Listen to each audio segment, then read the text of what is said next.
Thank you for joining us for our Sunday night sermon time with the Graymere Church of Christ. If you're not a member at Graymere and you're joining us online or watching this, please let us know how we can encourage you. Connect with us online and help us find a way that we can share more about questions you might have or share more about what we talk about tonight. I don't know if you enjoy camping or even what you think about when you picture being out in the wild, camping in a tent. Maybe you think of a scene that would be very remote, where you would be out in the elements, just you and your family. You know, with everything that's happened this year, hiking has become a really popular way for people to get together as families and smaller family units and just kind of get out and get some time together and take a trip. We've tried to go camping with our family at least a couple of times each year. Catherine grew up camping, and I never did. But what we do, I think, is the way to go camping.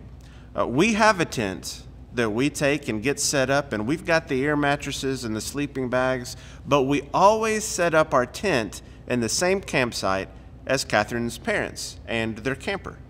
Now, that's the way to do it. We can use their awning. We can go inside their camper. We can take advantage of their storage space, use their kitchen when we're preparing meals. We get all the benefits of being near a camper. Of course, we're right there in our tent. Now, a lot of purists would refer to that as glamping, you know, a mixture of glamour and camping. And maybe that's true. You know, years ago, Newsweek wrote an article about an outfitting company that would take people who wanted to go on a camping trip and they would do all the work for them. They would carry the equipment, they would get everything set up, they would prepare all the meals, and what you did is you just looked at the scenery and participated in whatever elements you felt like, and you let the outfitting company take care of the rest. They called this backcountry light, L-I-T-E. In other words, it's the enjoyment of camping without actually all the hard work. Backcountry light is pretty appealing. It sounds pretty good to me. I'd like to have someone do all the work for me and just get to enjoy the scenery. And we have a tendency to apply that in just about every area of our lives, don't we? Let's find out the easiest possible way that we could do something. It would even be possible to look at the Christian faith and to try to find a Christianity light, to try to find a version of Christianity where I don't have to do a lot of hard work, but I can take advantage of the work someone else is doing. We've been going through a series through 1 Peter in our Sunday night sermon time, and one of the things that Peter is dealing with here are Christians who are struggling. They're scattered around, they're struggling with some level of persecution, and he's reminding them that their Christian faith is not going to be something to take lightly. It's not going to be something where everyone else can do the hard work. They're going to have to do the work themselves. All the way back in 1897, Charles Sheldon published a book called In His Steps. And the book was focused on what happened when a congregation took the passage we're going to read seriously and tried to do everything that Jesus did. In fact, you probably remember the bracelets, WWJD, what would Jesus do? You can still find some of those, I'm sure, and it's a good question to ask. But I want to remind us that it's not necessarily the first question we need to ask. You see, I have a danger to think Jesus would do all the things that I already want to do. So the first question I need to ask is, what did Jesus do? What do we see in Scripture? How did Jesus live? How did he act? Then I can say, okay, what would Jesus do in this certain situation? And so what we find here in 1 Peter chapter 2 is Peter asking that question. What did Jesus do? I can only know what he would do if I first know what he did. And so that's what Peter's focused on. In fact, he uses Jesus as a blueprint for how to deal with suffering. And the term he uses here for example in verse 21, an example to follow in his steps, carries with it not only the idea of trying to do what someone else is doing, but you could almost picture it as a child tracing out letters to begin to learn how to write. That the only way I can do it is by following the pattern that's before me. So let's start reading in verse 21 of 1 Peter 2. For you have been called for this purpose, since Christ also suffered for you, leaving you an example for you to follow in his steps, who committed no sin, nor was any deceit found in his mouth. And while being reviled, he did not revile in return. While suffering, he uttered no threats, but kept entrusting himself to him who judges righteously. And he himself bore our sins in his body on the cross, so that we might die to sin and live to righteousness. For by his wounds you were healed. For you were continually straying like sheep, but now you have returned to the shepherd and guardian of your souls. So if I'm wanting to follow in Jesus' steps, if I'm wanting to go where he leads, where do those steps lead me? Where will my destination be if I'm following those footprints? Well, Peter lays out some ways that Jesus leads us. The first thing we realize is those steps will lead us to purity. We find out that as he's talking about Jesus, he quotes from the prophet Isaiah in verse 22. Your translation may have a way to set off that verse to signal that it's a quote from the Old Testament. Sometimes the letters will be in all caps, or they might be indented a little bit in your translation. The reason that's important is because we often think of these passages in Isaiah that are called servant songs. Now, probably the most famous is in Isaiah 53, and that's what we see used most often in Scripture to point us to Jesus, because you have this picture of Jesus led like a lamb before its shears is silent. He goes forth and he had this suffering servant. It's a precursor to what's going to happen with Jesus suffering on the cross. But it's worth noting that there's more than one servant song in Isaiah. And there's this really interesting thing that happens when you start reading through the servant songs in Isaiah. Because there are some that are clearly about what the nation of Israel should do, and then there are some that are clearly about what the Messiah would do, like Isaiah 53, for example. But each of those servant songs gives us a pattern to follow, an example to follow. In fact, we see this in Acts 13. When Paul quotes one of those servant songs in Isaiah 49, and he describes in this passage, Isaiah describes the servant as a light to the Gentiles. And so when you get to Acts 13, Paul says, here is what the Lord has commanded us to be a light to the Gentiles. He's taking that servant song and saying that's a command for us, which makes total sense because we know that Jesus lived as an example for us. So for Peter to say, he didn't just do this so you could identify him as the Messiah. That was certainly part of it. But he also did it so you could follow in his steps.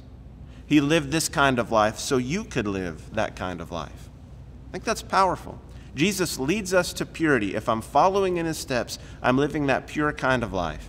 In fact, Hebrews 4:15 reminds us that Jesus was tempted in every way as we are, yet without sin. That's why Hebrews describes him as a high priest. The way the high priest could relate to the other Israelites, Jesus can relate to us. He understands how to live through life, and yet he did it without sin. He didn't just float through life. He wasn't somehow exempt from all of those challenges. They came his way. And so if he didn't float through life without any problems, then why should these Christians? In other words, Peter is saying, Jesus had to deal with this. And if Jesus did, then you will as well. And it's also interesting here, this idea of following in Jesus' steps reminds us that Jesus was not passive. This was not something that in his life he just kind of passively obeyed. He actively took the right steps. He actively charted the right course. When Pilate, for example, threatens Jesus by saying, "Don't you know I have authority over you?" Jesus responded in John 19 and verse 11 that you would have no authority over me unless it had been given you from above. In other words, Jesus knew these steps were his to take. He was the one charting the course. I think that's one of the reasons that Jesus continually told the apostles about the crucifixion, not just to prepare them for it, but so that when they looked back, they could realize Jesus knew the whole time what was going to happen, that he is the one who is in control here. Not only does this prophecy say he committed no sin, but Isaiah also says there's no deceit found in his mouth. It doesn't just mean that Jesus was silent in the face of suffering in the sense that he was willing to undergo it, but it also means that when you listen to Jesus, you never have to wonder whether something is true or not. Now, there would have been a lot of people in the history of Israel who claimed to be the Messiah. There would have been a lot of people who said, I'm the one to follow. And I would imagine there was a lot of deceit found in a lot of those individuals. But Jesus here is reminding us that there's no deceit in his mouth. You know, it's really hard sometimes to figure out whether something is true or not. Have you had that experience? You listen to something and you say, I don't know if I can really believe it. Isn't it encouraging to know that anytime we read the words of Jesus, we're reading truth? There won't be any deceit there. There won't be any trick. There's nothing that's trying to get one over on us. He's telling us the truth. So if I'm following Jesus' footsteps and they lead to purity, where will those footsteps lead me? Are there places I need to go that Jesus would go? Are there places I need to avoid because Jesus would be one to avoid that destination? You know, Jesus' footsteps led to some places that the Jews would have avoided. It led to Samaritans. They would have avoided Samaritans. It led to tax collectors. They would have avoided tax collectors. It also led to purity in times of temptation. When Jesus is tempted by Satan, or when he is struggling in the garden, his choices lead him to purity. But they also lead him to show and display trust. And we see that when the Isaiah passage tells us that while being reviled, Peter says, he did not revile in return. While suffering, he uttered no threats. It's almost shocking to consider what Jesus endured and the way he endured it.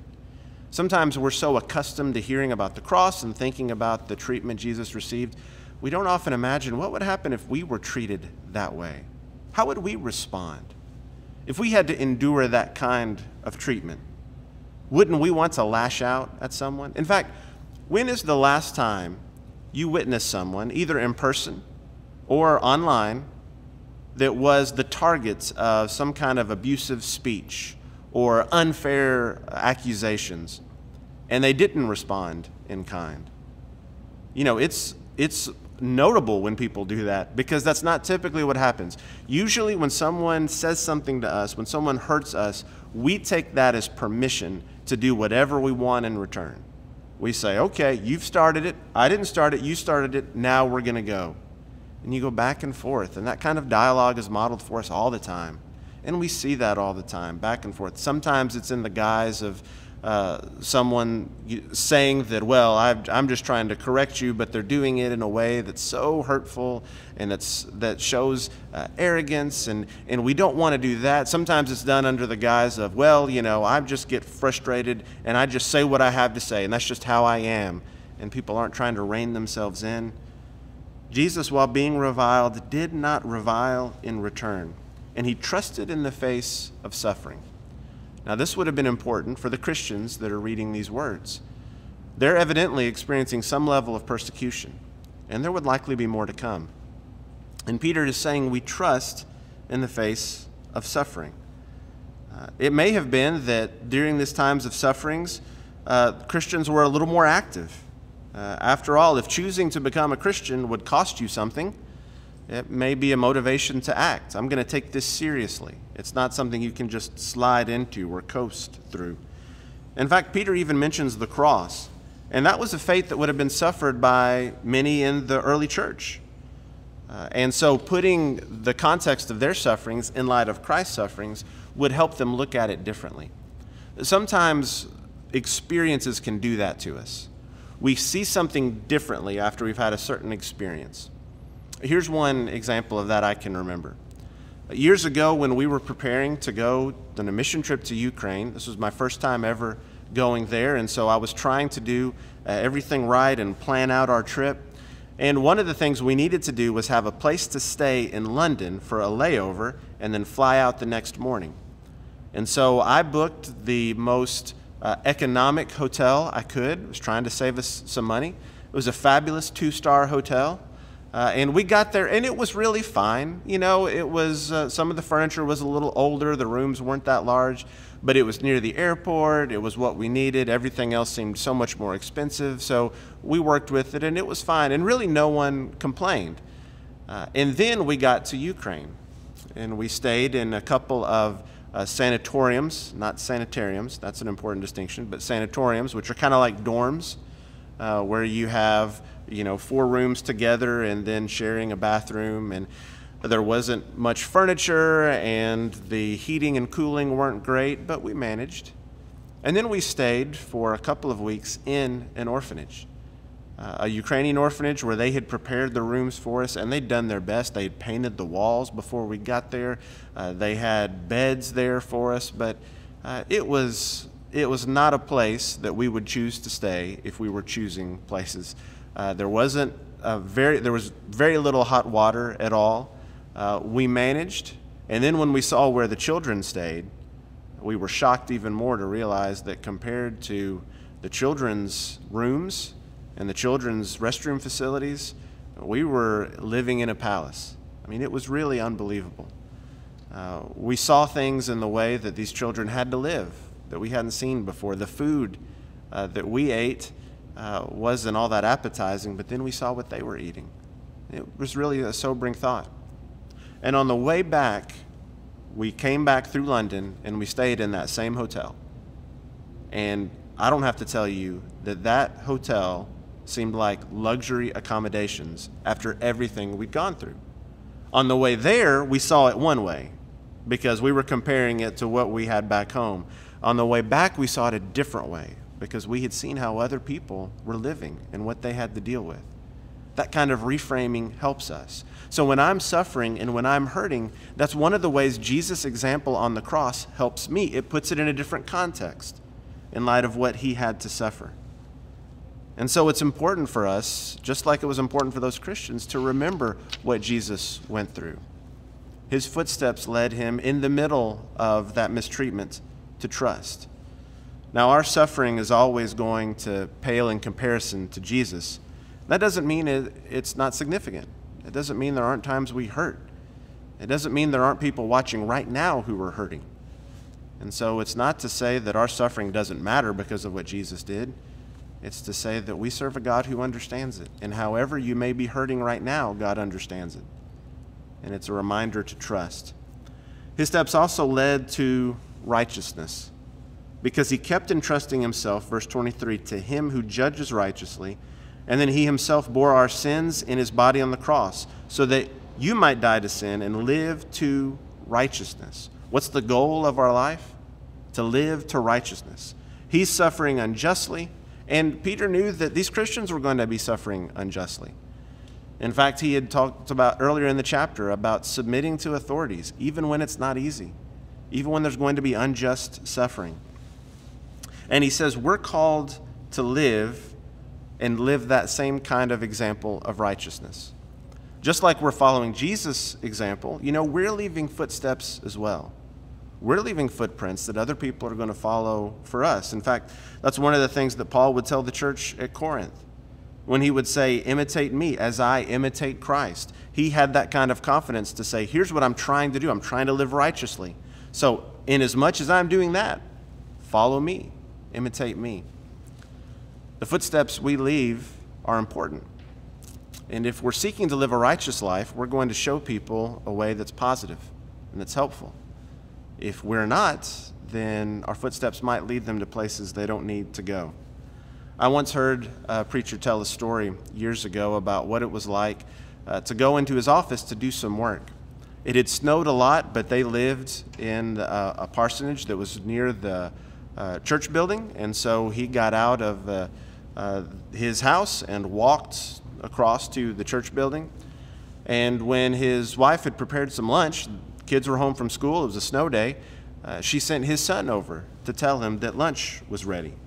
And so his young son came over to tell him that lunch was ready, and so he put his coat on. As he left the office and as they were walking back, he noticed the footprints he had left coming from his house to the office, and that they had gone very close to an area where some work had been done on a septic tank in the church lot. And he had walked just almost right by a drop-off there. And he saw the footprints of his son that were just right by his footprints. And he hadn't thought about it. But his son was following those footprints and had come very close to a drop-off where they were working on the septic tank. He could have twisted his ankle. He could have hurt himself because of the footsteps he was following. Might not have been severe, but it was something the father wouldn't have done if he'd been thinking about the example he was leaving. Maybe that's one of the most helpful things we can take from this passage, to think about our own example that we leave, to think about where our footprints lead and the people who were going to follow them. It's a good question to ask. What would Jesus do? Before we can answer that question, I have to know, what did Jesus do? He left us an example. He left us footsteps that lead us to purity, that lead us to trust, and that lead us to righteousness. And if we're living that kind of life, then people who follow us will be headed in the same direction.